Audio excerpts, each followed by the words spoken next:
साहिब ने बाणी विच कहा है, जो हर का प्यारा सो सबना का प्यारा। जिहड़ा परमात्मा दा प्यारा बन गया वो सारियां दा प्यारा बन गया। हुण जिन्हें परमात्मा की सिफत सलाह नूं सुनिया, जिन्हें परमात्मा की सिफत सलाह नूं सुन के मन्निया, वो पंच बन गया। तो जिहड़ा पंच बन गया वो परमात्मा नूं प्यारा हो गया, हरि नूं प्यारा हो गया, कबूल हो गया। जिहड़ा रब नूं प्यारा हो गया, संसार नूं प्रवान हो गया, कबूल हो गया। गोबिंद गोबिंद गोबिंद संग नाम दियो मन लीना, आठ दाम को शीपरो होयो लाखीना। जिहड़ा कल कौडियां दा किया जांदा सी, अज लखां दा क्यों बनिया? क्योंकि गोबिंद गोबिंद गोबिंद संग नाम दियो मन लीना। उस भगत नामदेव जी का मन उस अकाल पुरख परमात्मा के चरनां नाल जुड़िया, उस अकाल पुरख परमात्मा दे नाल जुड़िया। इसे करके तो गुरु अर्जन साहब ने कहा ना, इत्थे ही नहीं गुरु साहब ने इन्नी गल ही नहीं कही, गुरु साहब ने इस तों अगे भी कहा, बुनना तन्ना त्याग कै प्रीत चरण कबीरा, नीच कुला जुलाहरा भयो गुणी गहीरा। जिन्हों कल तक लोग नीच कुल दा जुलाहा कहिंदे सी, अज गुणां दा खजाना बन गया, गुणां दा समुंदर बन गया। पर कदों? जदों प्रीत चरण कबीरा, जदों उस कबीर जी की परमात्मा नाल प्रीत बन गई, जदों ने परमात्मा की सिफत सलाह नूं सुन के मन्निया, पंच बन गया, भयो गुणी गहीरा। रविदास ढुवंता ढोर नीत तिन त्यागी माया, प्रगट हुआ साध संग हर दर्शन पाया। रविदास जिहड़ा मरे हुए पशुआं नूं ढोंदा सी, उन्हें माया दा मोह त्याग के परमात्मा दे हुक्म नूं मन्निया, परमात्मा दी रजा नूं मन्निया। साहब कहंदे प्रगट हुआ साध संग, वो साध संगत विच प्रसिद्ध हो गया। पंच परवान पंच प्रधान संगत विच प्रसिद्ध हो गया, आगू मन्निया जान लगा, हर दर्शन पाया। हुण रब की दरगाह विच नहीं कबूल होणगे। इसे करके तो अगली पंक्ति विच गुरु नानक साहब कहंदे, पंचे पावें दरगाह मान। इनू दरगाह पढ़ना, सिहारी इत्थे संबंधकी तौर पर आई है दरगाह विच। कहंदे ਜਿਹੜੇ परमात्मा की सिफत सलाह नूं सुन के मन लेंदे ने, वो पंच जन परमात्मा दे दर ते प्रवान हो जाते ने, कबूल हो जाते ने। उन्हां नूं संसार दे विच प्रवान कर लिया जाता, उन्हां नूं आगू मान लिया जाता। ते वो गुरमुख जन, वो पंच जन परमात्मा की दरगाह दे विच भी मान, मान कहंदे ने इज्जत, सत्कार, वडियाई, परमात्मा दे दर ते भी वो वडियाई प्राप्त करते हैं। सैन नाई बुत कारिया, वो घर घर सुनिया, हिरदे वसिया पार ब्रह्म भगतां मह गनिया। हुण सतगुरु कहंदे पंचे पावें दरगाह मान, वो पंच जन परमात्मा की दरगाह ते इज्जत प्राप्त करते हैं, परमात्मा के दर ते सत्कार प्राप्त करते हैं। उन्होंने उत्थे भी सिरमौर मन्निया जाता है। गुरु नानक साहब महाराज जी श्री राग विच बचन करते हैं, तीन मुख टिक्के निकले जिन मन सच्चा नाओ। जिन्हां दे मन दे विच उहदा नां है, उहदी सिफत सलाह है, साहब जी कहंदे उन्हां दे मत्थे ते टिक्के, भाव उन्हां नूं सत्कारिया जांदा रब्बी दर ते। पंचे पावें दरगाह मान। फिर साहब जी कहंदे पंचे सोहें दर राजान। पंचे सोहें कहंदे ऐसे मनुख जिहड़े ने शोभदे ने, सोहें शोभदे ने, सोहणे लगदे ने। दर राजान, दर ते राजान राजा, वो परमात्मा राजे दे दरबार विच भी शोभदे ने, वो परमात्मा दे दर ते भी मान प्राप्त करते हैं। तो विद्वानां ने यह भी अर्थ लिखिया कि जिन्हां नूं संसार प्रवान करदा, जिन्हां नूं संसार वड्डे मनदा, परमात्मा की हजूरी विच उन्हां नूं मान सत्कार मिलदा।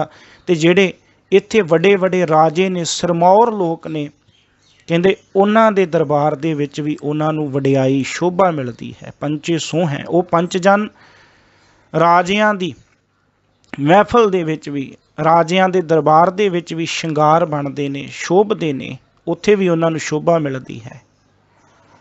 पंचां का गुर एक ध्यान, कहंदे इन्हां पंच जनां दी सुरत दे विच केवल एक गुरु का ध्यान है। पंचां का गुर एक ध्यान। ये जो पंच जन ने इन्हां दा ध्यान केवल एक गुरु दे विच है, एक परमात्मा दे विच है। अठे पैर जो बोलना है, उठना है, बैठना है, खाना है, पीना है, ये ध्यान विच केवल एक गुरु है।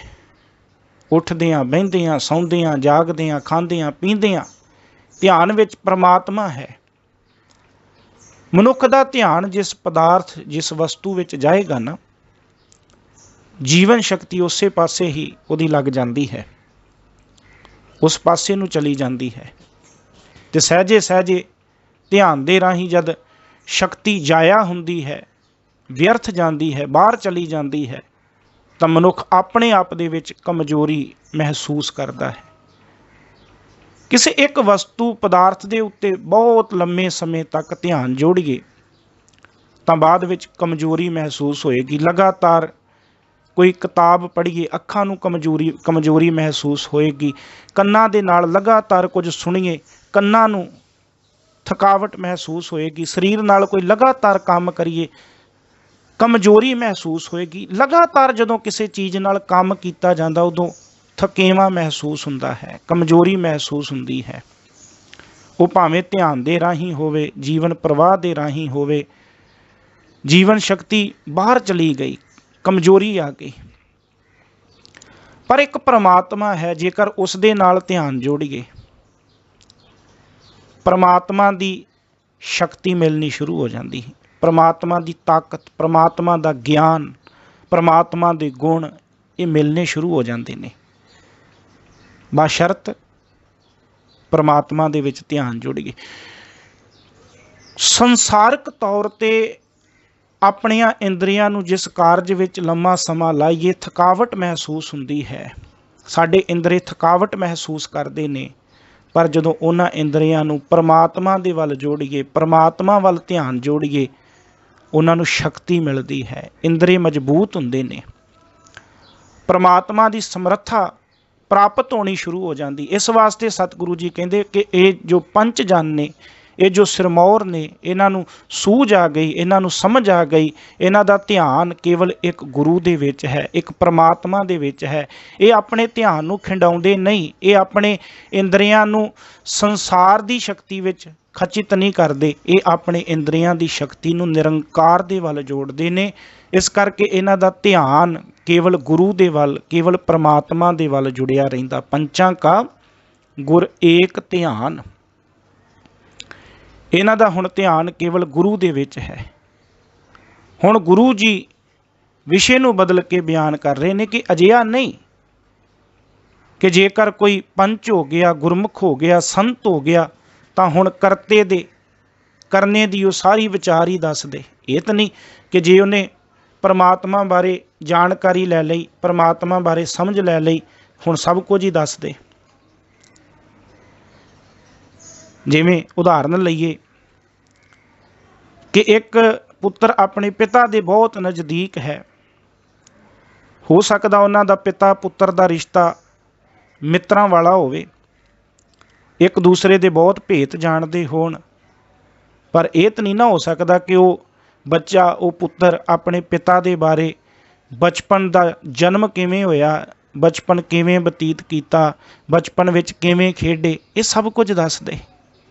बचपन किहो जिहा सी ये दस दे। बाबा जी ने बाणी विच कहा, पिता का जन्म के जानै पूत।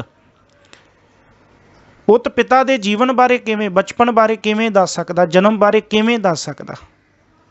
हुण परमात्मा दे नाल पंच जन बन के, उहदियां गल्लां सुन के, उहदियां वडियाइयां सुन के, उहनूं मन के पंच ते बन गए। पर यह तो नहीं ना हो सकता कि इन्ना उच्चा मुरातबा प्राप्त कर लिया, पर असीं कहिए कि हुण असीं रब बारे सब कुछ दस देवांगे, मैनूं सब कुछ रब बारे पता लग गया। साहब कहंदे नहीं,